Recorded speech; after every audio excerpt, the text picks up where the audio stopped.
let's get it. All right, we are live for a brand new Ask Me Anything. All you gotta do is ask your questions, and you get answers to your questions. It's that simple. So I'm gonna go ahead and wait for people to start tuning in. But if you've watched any of the previous ones, then you know that these are real juicy.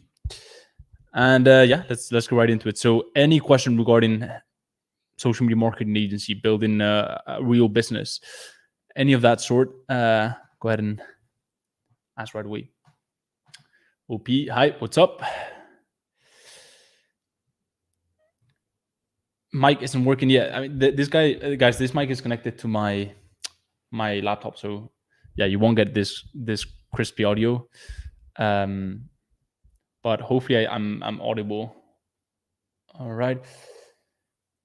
Chatbot agency for e-commerce.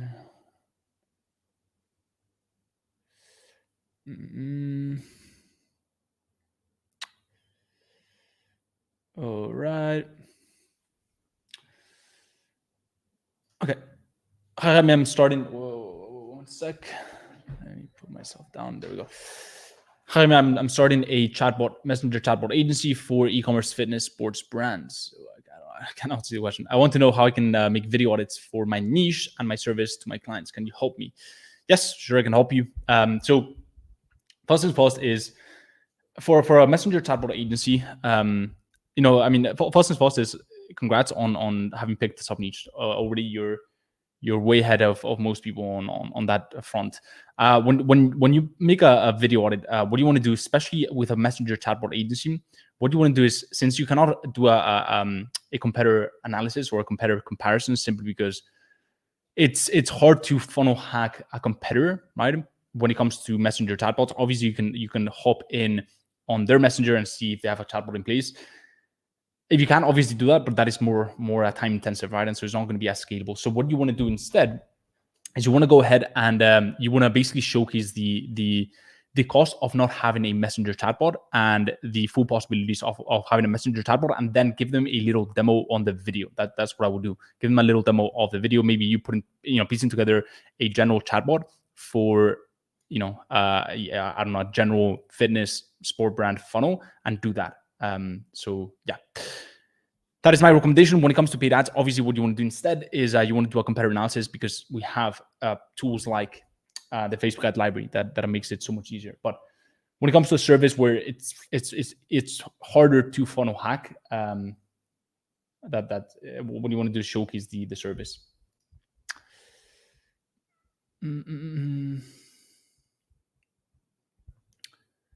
All right. Jaime, you're such a great mentor. I appreciate that, Kunal. Means a lot. So I can find.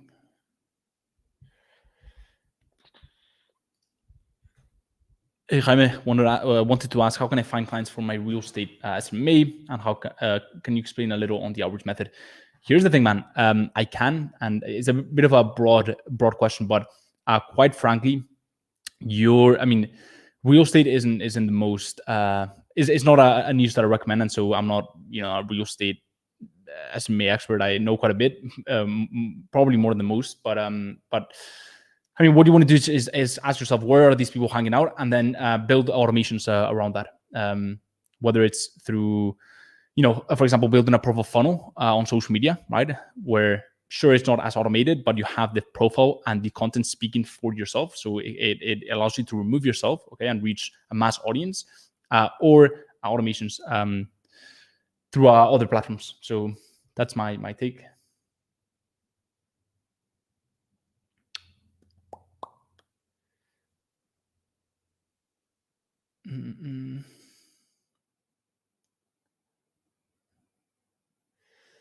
Okay. Would you recommend me creating my website before doing outreach or after getting, for example, one client? So here's the way I see that, right?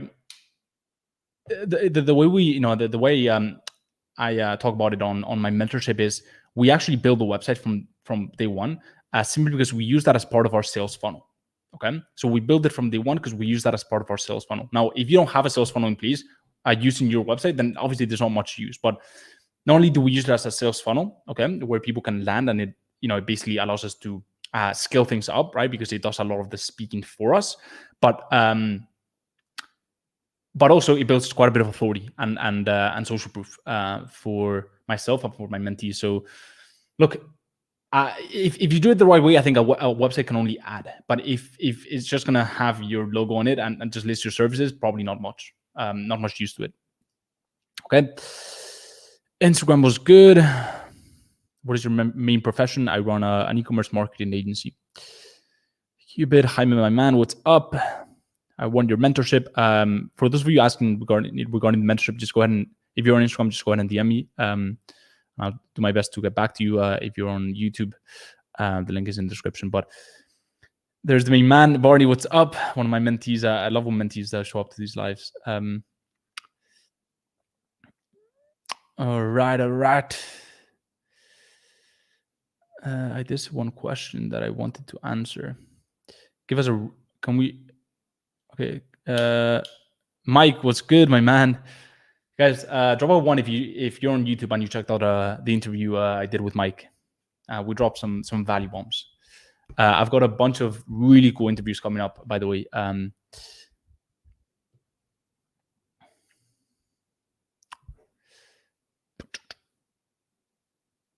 All right.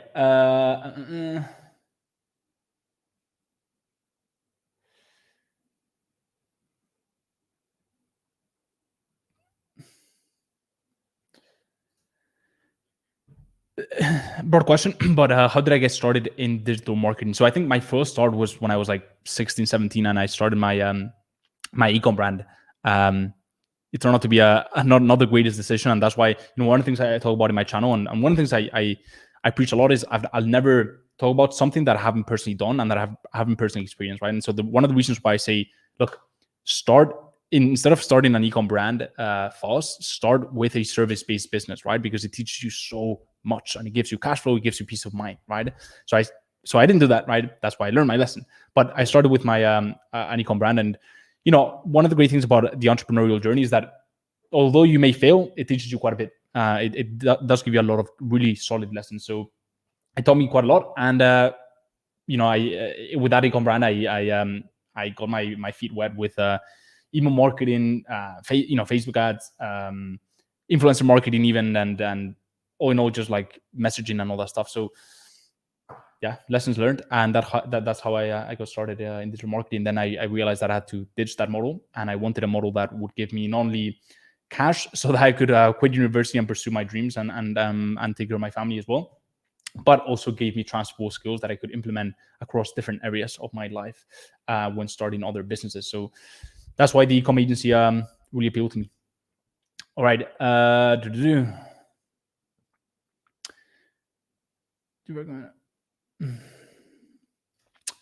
Do you recommend Upwork or any freelancing websites to start to get clients starting out for our social media management, content creation? Look, Jake, here's the thing. I don't personally recommend social media management or content creation because as an agency service, because it violates the what I call the commandment of location, right? And so at least content creation does, right? So it kind of locks you into a location. And social media management it violates and it resists to offer, right? Because it's a very low bar to entry service. And also there's not a clear, tangible return on it, which makes it harder to maintain it and show the value for clients. Anyways, if you're still set on that, right? Do I recommend Upwork? I guess for those services, it's fine. Now, for any other service, I don't recommend it at all, right? Number one, it's the lower end of the market. Number two, there's very little differentiation that you can do with other agencies because they're getting a bunch, it's hard, right? Because you are adhering to Upwork's rules. And then the third thing is the client often doesn't really know what they want, right? And so what I've seen with Upwork a lot is they set like the plan of attack, right? And they're like, we want this, and this done, and we're looking for someone that can do this, and this, right? And oftentimes, like, I'm not saying any brand, I'm not saying there's no brands who know what they need to do, but quite frankly, most brands have absolutely no idea as to what a sales funnel looks like, what a good marketing strategy should actually be like, right? And so one of the things I love about the e-com agency model is that for our clients, we get to decide the strategy, right? We have a very tangible impact on the way we, the way we sell things, right? And how we operate. And so we tell them the strategy, and I wouldn't like to be I wouldn't like it to be any other way, right? Where I'm being told exactly what to do, because quite frankly, there's not in a braggy way or anything like that, but quite frankly, I have more experience than they do in my field, right? I've seen a lot more than they know, than they've seen, and I know a lot more than they do when it comes to digital marketing. So that's my take on freelancing websites. What differentiates a 7-figure agency and an 8-figure agency? I'll be honest with you, man. I'm not a 6-figure agency owner, so I wouldn't be able to tell you. I'm a 7-figure agency owner. I can tell you what differentiates a 6-figure agency owner and a 7-figure agency owner. I guess I could tell you, like, what do I think is, like, to get to 8 figures, what do I need to do with my agency? Probably productize a bit more. Launch some sort of alongside my core service model, which is very productized and very streamlined. Launch some sort of software, which we're actually working on.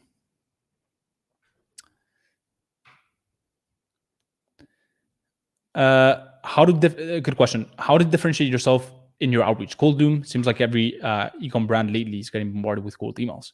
Look, it's been like that forever, right? Like, here's the thing: if you, one of the things that you guys shouldn't be scared of is saturation, right? Because the way obviously it's important to understand that there are going to be a bunch of agencies that also reach out to similar clients or the same clients, right?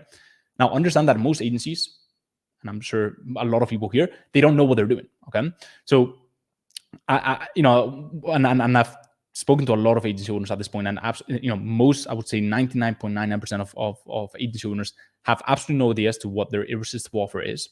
Their email copy sucks. Okay, they don't have they just don't have an offer. Their offer is like, hey, let's jump on a call and discuss further. Okay, cool. Get in the queue. 1,000 other people have asked me the exact same thing. Okay, their time is valuable, and if you cannot offer tangible things on these calls, if you don't have a clear sales funnel where they're getting pure value, and then when you build that rapport, that relationship, you sell them onto your service. If you don't have that in place, it's really hard, right?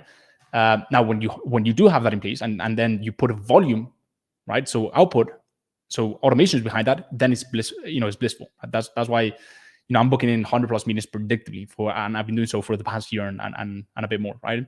And so are my mentees, because when you have that irresistible offer, you can land a lot of goals, and especially when you operate in a specific sub niche within ecom.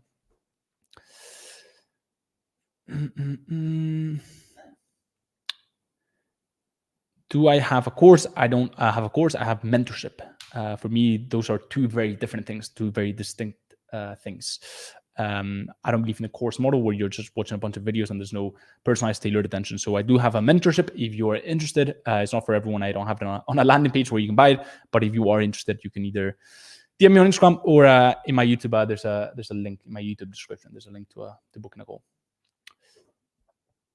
All right. So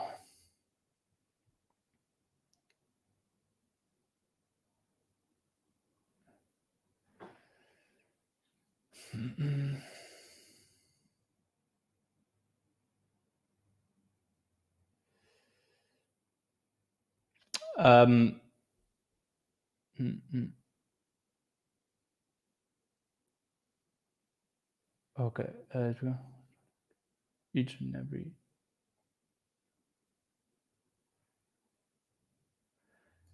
Aditya, becoming constant when starting at first, because each and every work, what do you mean by work is being done single-handedly? Like, you're doing everything yourself? If that's the case, then you want to outsource me. Make sure that you have A players in your team.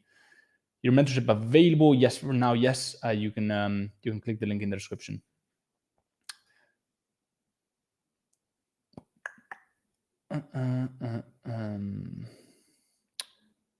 Okay, so I'll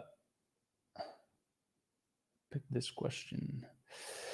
Can you talk a bit more on outreach in general? I mean, Danny, I don't love general questions because there are quite a lot of questions, and I do like that specificity, basically specific questions. But what to do, where, and how? I mean, here's what I'll say as a general note for outreach. My main strategy has always been I'll never show interest if they haven't shown interest first, right? So I'll give a bit of love, but if they haven't shown love to me, I won't open my heart to them, right? And that's what most agency owners are doing, right?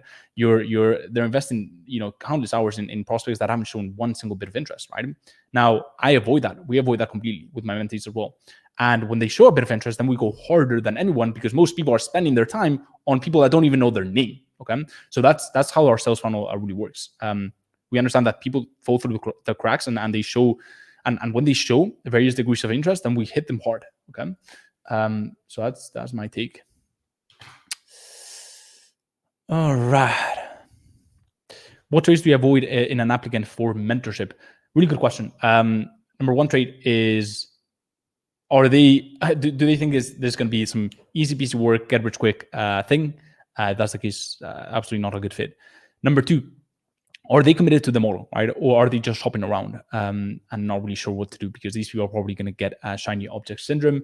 And number three, have they already, I'm not saying you have to watch all my content, right? I'm just saying, like, do a bit of digging and research into some of the content that I've put out, just to get a bit of an idea, right? I'm not saying this, you don't have to be an expert at the model at all.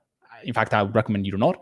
But I mean, those are just some of the traits. And the other thing is, like, do you have a deeper why, a bigger purpose? When you have that, there's a different type of fuel that burns.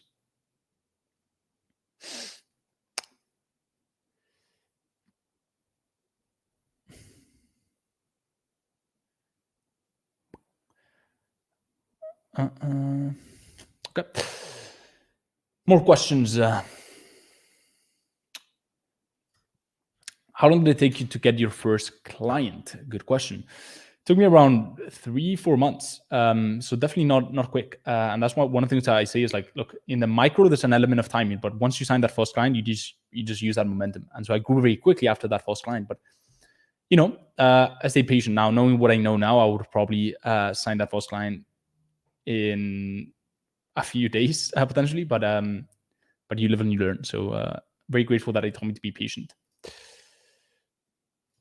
What is your subniche, AJ? Good question, right? And I talk about this extensively in my mentorship, so I won't bore you guys with it for too long. But my agency doesn't currently have a niche, and the reason why that is because I'm already well past that stage. Okay, so we use the subniche as an edge, as an advantage. Now my agency currently makes around 130K per month.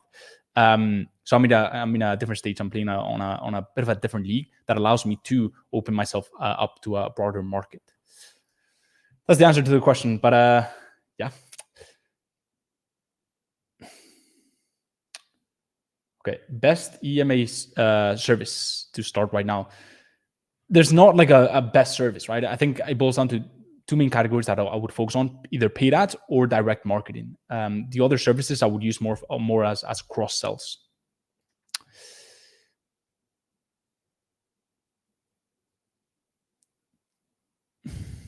How do you manage the media buyer if you haven't got clients yet, almost at the hiring point, and slightly concerned about how long it will take to get clients and don't want the media buyer to go? Look, number one is obviously, give it a bit of time as you schedule in the touch points with them, right? So you may have the onboarding call 3 weeks after you officially sign them, and then you may have another touch point 3 weeks later, and you may tell them on the onboarding call that it'll be a few weeks, right, until that first client. Understand? So first of all, that. Then secondly is, Barney, at that point, I mean, if they've gone through that hiring process that I give you in the mentorship, like, they are astonished, right, by the level of professionalism. They are bought into your mission. They've also put in the work to get into your agency, so now they're bought in. Okay, now you tied that to the fact that you're literally bringing them free clients they don't have to work for. It's not like they're going to leave you, right? And so I think that combination of two things it makes it very, very hard for this person to leave. And I understand the concern, but it shouldn't be something that really stresses you or bothers you out. Okay, as long as you've put together the ecosystems, you've had an incredible onboarding call. He's seen what's up, and yeah, you can just focus on what you got to do, which is sign clients.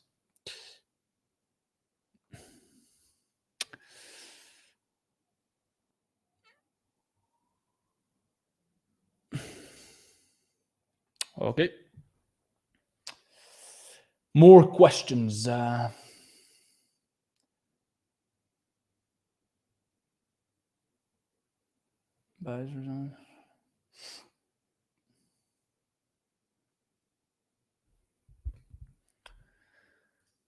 What's beneficial or rather profitable? SMMA or ecom? If you mean ecom agency over SMMA. If you mean e-commerce, then definitely the agency model. You don't say you say you don't have a sub niche, so does that still mean all my clients are still e-commerce, still 100% e-commerce? I mean, I've had e-commerce clients for many years now at this point.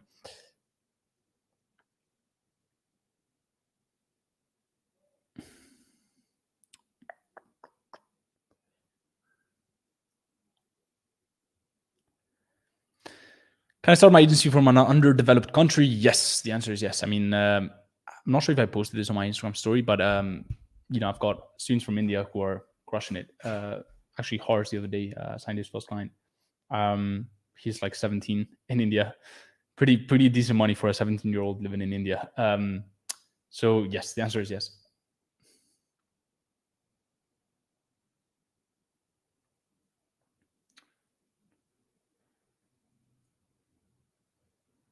What outreach method do you use? What outreach method would you use if you had absolutely zero, nothing more to spend on your agency? Paulo, this question is, I want to address this because I feel like it's a big misunderstanding in this space. It's not really about the outreach method, right? Like the way I look at outreach for agencies is not, there's platforms and that's the way you get it delivered, right? That's deliverability. That's complete, people focus on that. It's like, is LinkedIn or Facebook better? No, it's just a way of getting in front of customers, right? What really matters is what does your sales funnel look like? What is the offer that you've got that you're driving people to, right? And what does the landing page look like? What's some of the messaging that you're using? So it's not about the platforms, right?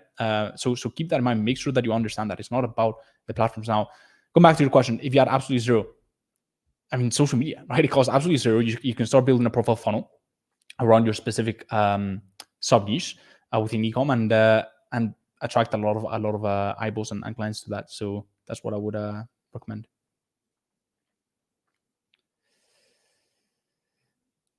All right.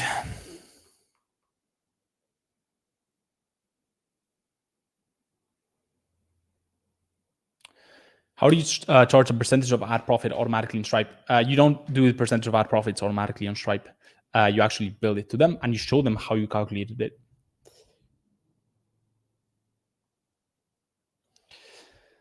How do you handle ad account restriction? My business account got shut down and I have sales call this week. Well, if your personal one got shut down, then make sure that you can open one maybe from if you have siblings, from their IP address or from their account. That should do the job.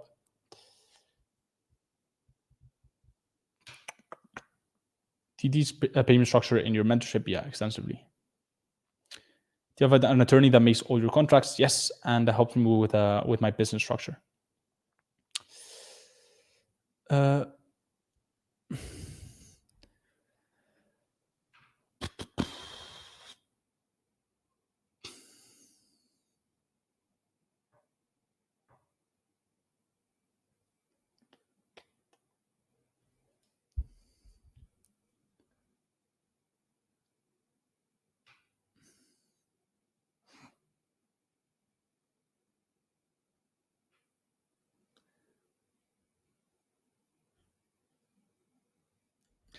Do you personalize your automated sales funnels if you don't have a sub niche? Yes, because we tap into different sub niches at a time.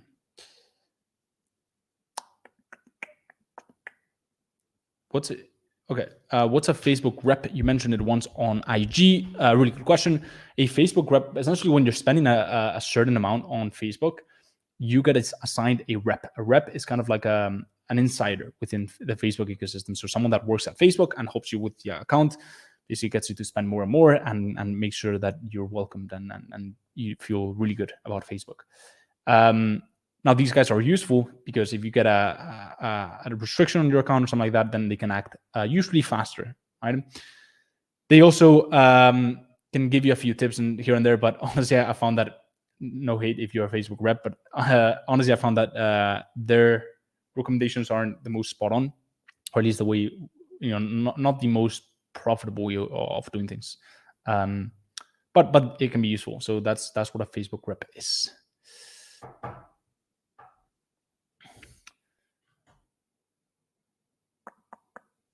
All right.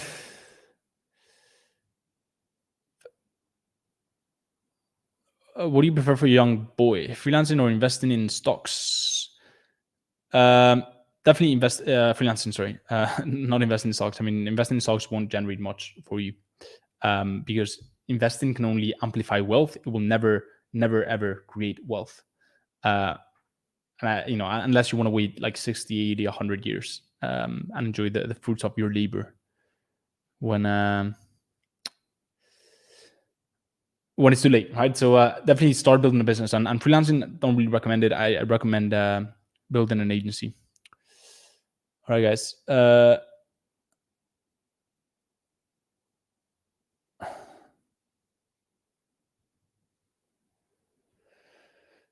Please, you tell please the reality of work it takes. I'm always very transparent about the work it takes. I actually love preaching about it, because then it basically gets rid of a lot of people who are not really up for it. So yeah, I mean, and I think it makes sense, right? Like, if you, I'm not saying, here's the thing, a lot of people get this wrong as well, right? I think there's this toxic culture in the SMA space where like you have to work 6-8 hours a day on mindless stuff, like sending out hundreds of cold emails, to people who don't really give a shit, or doing cold calls. Like that, I don't agree with. That is maybe hard work, but it's like it's not work that generates a big return, right? So you can be smart about it, but you still got to put in the work. Now, can you get it to a point where you're literally working like an hour a day and building, and have like a 50K a month agency? 100%, right? More than that, it takes a lot of it is like the mental fortitude to keep going.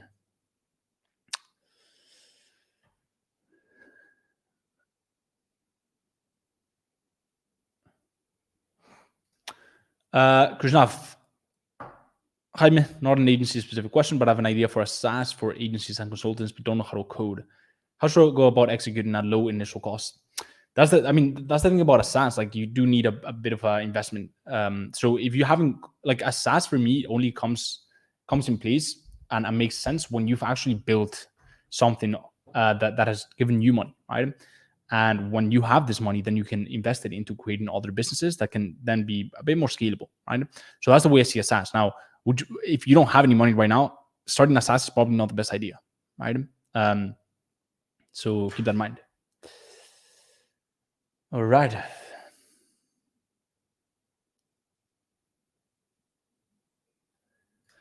Question, Satsuri, do you recommend using a media buyer from the start of your agency, or do you learn from the media buyer yourself, begin until you grow your client list? Now, do I recommend a media buyer from the start? Yes. Do you still have to learn the basic strategy? Yes, right? For example, in the mentorship, like, one of the things that I preach a lot is, look, you want to make sure that you don't have to know the intricacies of the business manager and optimizing for ads, right? And optimizing all the ads, but you do need to know where we come in mostly in the service delivery is the strategy side of things, building those sales funnels, the building the email marketing backend, right? All that stuff is going to serve you tremendously well going forward. Now, even if you were super experienced, I'd still recommend you have a media buyer. And the reason why that is because, look, sure, it could save you a bit of money at the start, right? But one of the things that you got to consider is always the first, second, third order consequences, right? So first order consequence saves you a good chunk of money. Okay, cool. Now, second order consequences is now you have to spend all that time, maybe 4 hours a day, right? When you start scaling on the service delivery. Now, that those 4 hours could have been spent on revenue generating activities like signing clients. You cannot do that, right? And so slows down your growth. Now you're also more tired, right? Because you're spending so much time on the service delivery that you're working like 12 hours a day, right? You're having to work 12 hours a day, right? And so sure, you put in the grind, but how much longevity does that have? Not much, I can tell you from experience. Okay, so yes, it's not a good idea to not hire a team and to not put together a team from the very start. All right. Good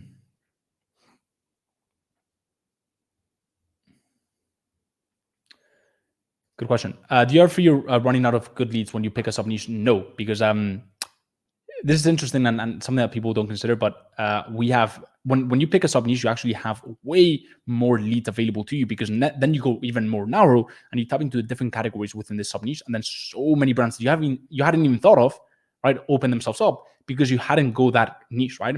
Let's just say you look at the top ecom brands for ecom, right? You're gonna get a bunch of because it's a $1 trillion industry. So the top players in this spaces, right? They're gonna be brands like Nike, Adidas, Gymshark, right? These brands that you'll never be able to work with. Now, if you go even more narrow, the sub niche level, those are hundreds of $billion valuations, market caps, right? So still, you're gonna have a bunch of brands that you can probably a bit too big, right? But if you go even more narrow, now you start tapping into spaces where it could be worth, that space, that market cap could be valued at 100 million or more, right? So the top competitors, right, the top brands in those spaces, they're going to be just the perfect fit, right? And you hadn't even thought of those spaces because you had gone for the broader one. So it's funny, but you actually have way more leads to reach out to. All right.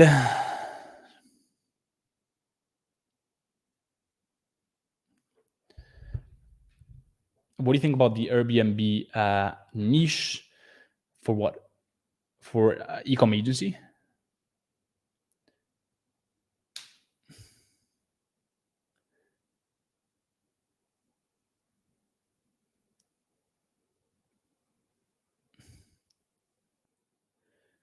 Carlos is an amazing dude.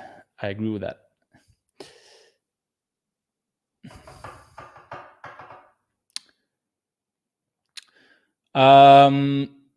Good question. What do you think about those fake gurus? I think that's a funny question.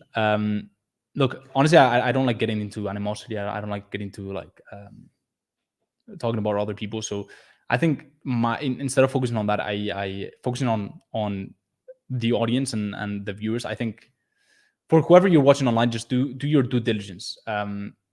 Do your due diligence. Do not ever buy into a lifestyle or anything like that. Buy into value.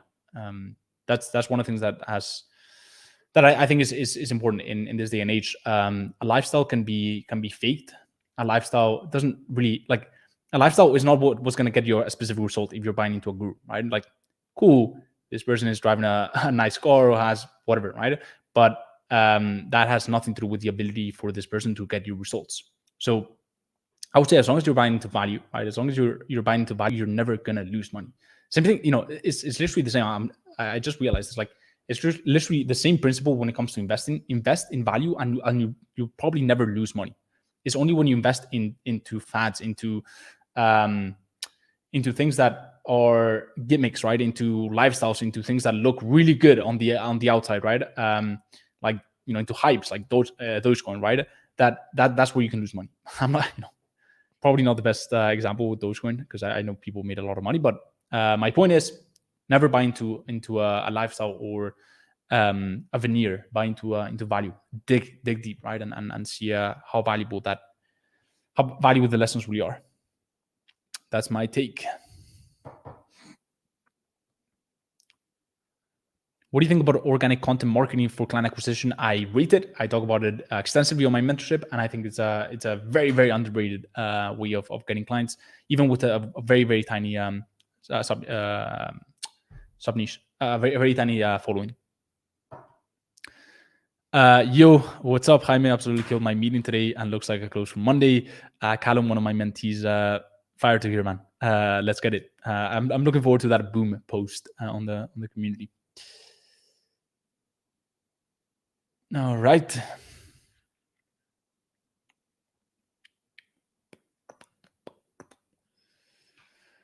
Google Domains or GoDaddy? I recommend Google Domains simply because it's just easier to create your G Suite. Yeah, guys, don't spam. I can see your question.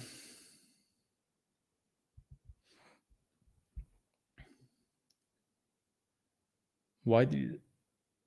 Oh, okay. Malik, hey Jaime, why did you stop dropshipping? I never dropshipped. So when I said I started an e-com brand, like this is hard to believe, but I wasn't a dropshipping brand. Like I literally had a manufacturer outside of Madrid, and we literally like would do everything like in house and all that stuff. So it was a mission, but I never did dropshipping. Isn't creating a brand more valuable, rewarding? What's your drive and gain with an agency? I think this is a really, really solid question. Is it creating a brand more valuable and rewarding? When you're starting out, right, it's not about what makes you more passionate and all this stuff, right? What's more valuable? I definitely think, and I know this for a fact, like building an agency can generate far greater returns, especially as a beginner entrepreneur, right? And it's not all about the money, right? But one of the reasons why I love the agency model as well is because you get to, especially the e-com agency model, right? I'm not talking about SMMA or local businesses, right? Where I don't think most people are, I don't think anyone really is passionate about like running ads for dentists, right? If maybe I'm mistaken, but you get to literally work with other e-com founders, connect with these people, learn from these people while you add real value to them, right? So it's incredibly rewarding. I feel like that's another thing that people don't get about the agency model. Like the e-com agency model, I absolutely love. Like it's so rewarding because I get to work with dream brands, like brands that I use them, right? I use their products, right? I get to connect with incredible founders, build up my authority in that space, right? I get to build an incredible team so that then the time comes and I'm ready to build my own e-com brand. So I'm actually building my own e-com brand. I'm not sure if you guys have seen the series, building $100 million brand. Now that only comes, it only comes after having built an incredibly successful e-com agency. Makes sense? So hopefully that explains it. But it's incredibly valuable and very rewarding. And the final thing I'll say on that is like, even though I'm, if it wasn't rewarding as well, which it is, because you always find something that you're passionate about within the agency model. The same way that within e-commerce, there'll be things that you're not passionate about, like maybe, I don't know, the customer, satisfaction side of things, right? Or whatever it is, right? You always find something that you're passionate about within any model. The final thing I'll say on that is acting out of passion, right? Acting out of passion when picking anything in life really is a bad decision, okay?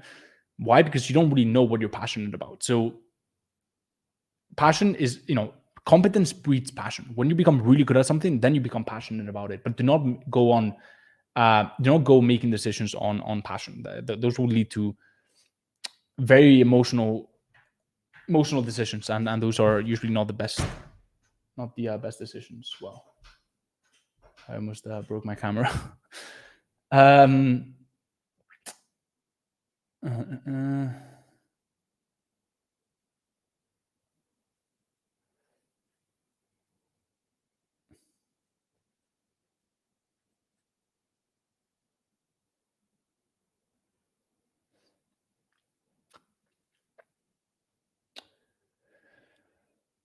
All right.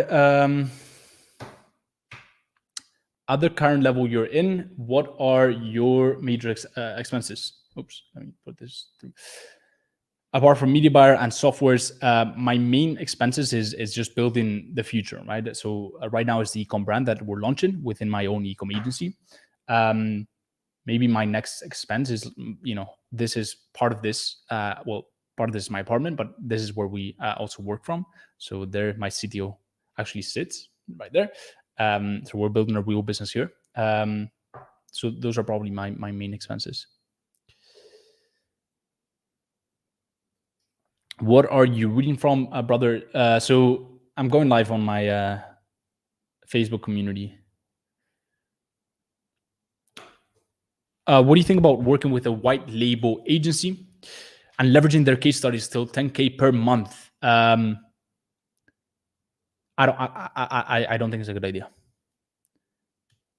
You can, if leveraging the case studies is what you want to do, contractors, you can still do that. I'm not saying it's honestly it's not like it's a deal. It's also like leveraging those case studies is not it's not going to break or make your outreach or anything like that. But white label agencies, the worst part about it is that you cannot be transparent with the client on who's running the ads, right? Because it's weird. They have their own systems in place. Also, they're not going to adhere to your communication protocols because they have their own, they have their own communication in place. So you want to make sure you have that one-to-one interaction with your team member.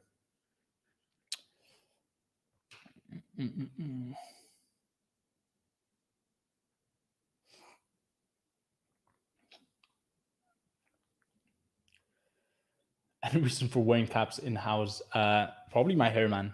Just it's not the best right now. But I don't know. It's just a vibe. Once you go hat indoors, you never go back.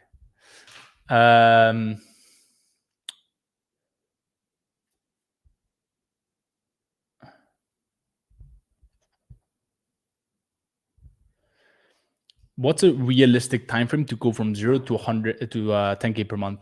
This is not realistic, but I'll tell you what I see with my mentees in the 10K club. If you guys don't know what the 10K club is, I've gone live with them on my YouTube as well and my Facebook. These are the guys who have gone from 0 to 10K plus per month with their agency. Most of those guys have done it in around 3 to 6 months. That's what I've seen. Is that realistic? No, right? Those are the guys that have been to my mentorship, but that's what I've seen. Now, I'm saying that's the time frame that I've seen.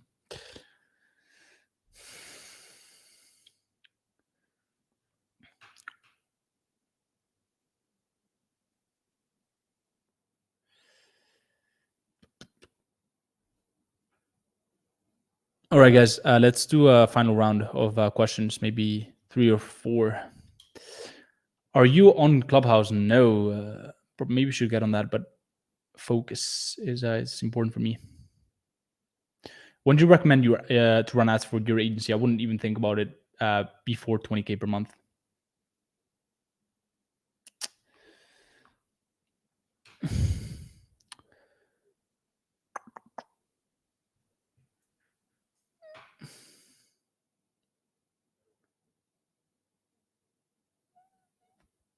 All right.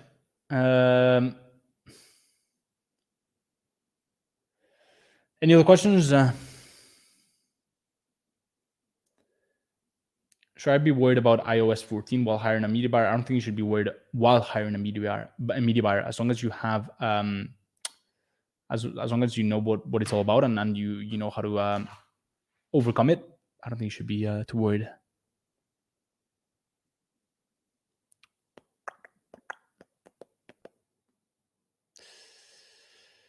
Okay. All right, guys, that is. How much does it cost to build an e-com brand? That's a good question. I mean, you can not too much, but like, I wouldn't even think of starting one if you haven't gotten your agency to like 30, 40K per month. And I wouldn't think of starting one before you start an agency. So that's how I see it.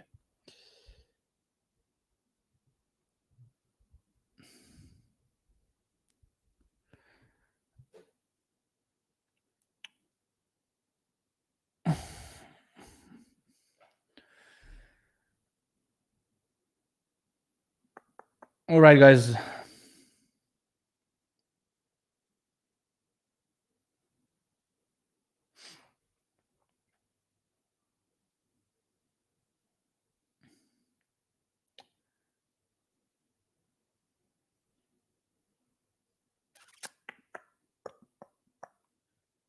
He has a video on that.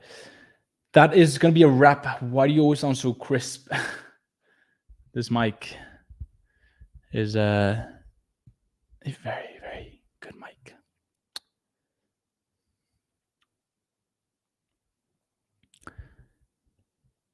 How do you get people to watch your sales funnel? Explain.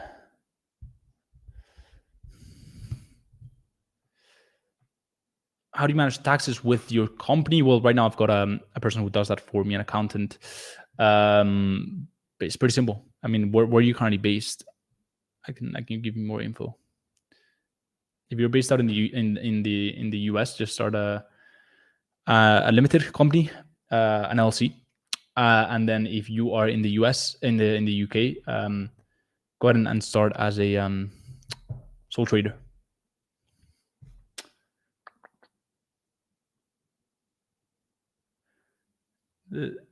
guess who this is? One of your mentees. That's a good question. It's because Facebook doesn't allow me to see you guys, but I don't know, man. 3 more important things for the beginner: have an irresistible offer that cuts through the noise and avoids saturation. Number 2, have a predictable sales funnel that lands you meetings, okay, on autopilot. Number 3, be able to get incredible results for your clients, so you keep these clients that you do sign for a very long time. Those are the 3 most important things. Dude, I was actually gonna guess Nizar. So yeah, I got it right. Does your mentorship require me to already have knowledge and an agency? No. I'm looking more for soft skills. Someone that can shape and make sure that you get results, because that's a hygiene standard in my mentorship. Getting you to a 10K club. All right, brodies. Thank you for tuning in. It's been ever thought of moving to Dubai for the tax advantages? No, I know there's tax advantages, but I don't. I mean, I've been to Dubai. I like it for a vacation. I wouldn't personally live in the city, in that specific place. All right, that is that, guys. What to do if PayPal and Stripe are not available in here? To check out Payoneer, Square, direct transfers, a bunch. I'm forgetting to do this.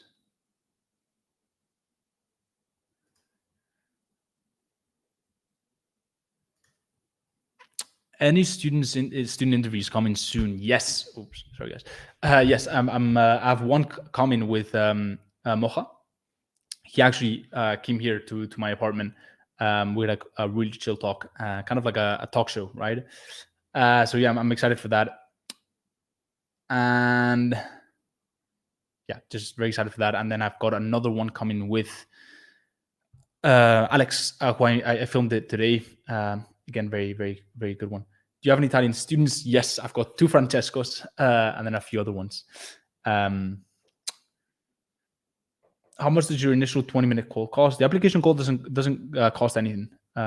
It's free of charge, but obviously you understand that the mentorship is paid, right? So if that's not a good fit, that's completely fine.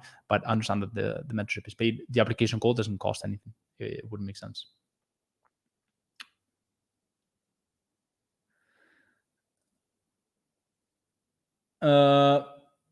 GPay, I'm not sure what is that the full name. Like, if not, just spell it out in full, because I don't know what you mean by GPay. Daniel, also Mexican students, mentees are popping here. How's the olive tree doing? It's good. I actually changed base, right? So I got a really cool base for it, and it's right there chilling. It's growing. But yeah, for now it's good. I think it likes the warmer weather.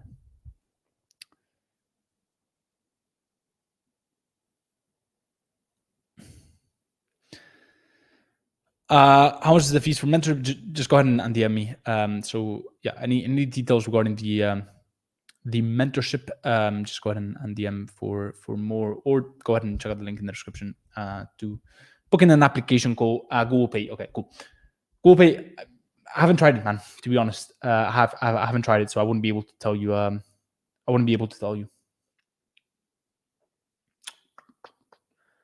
How can I have initial money for your mentorship?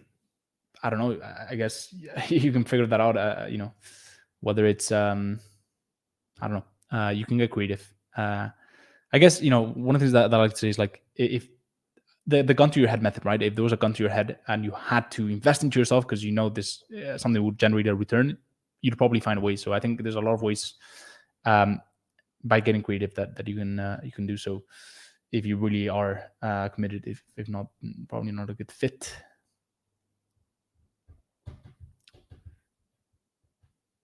Do you charge ad spend and service delivery separately as one payment? I don't charge ad spend. That's linked to the client's card. I charge service fee, and then separately I charge the ad profit. See you tomorrow on the call, my guy. Gotta check some forms from job posts. Have a good one. Keep crushing it. Awesome, man. Let me know how the hiring process goes. How do you and your spouse, not my spouse, my girlfriend, but manage our relationship business? Dude, I actually have made 2 videos on that on my channel, so check those out on my YouTube channel. Link is in bio. How much spare time should you have per week to really start this? Honestly, it's not about how much time you put in a day, right? It's about being consistent with it. So most of my mentees, I would say,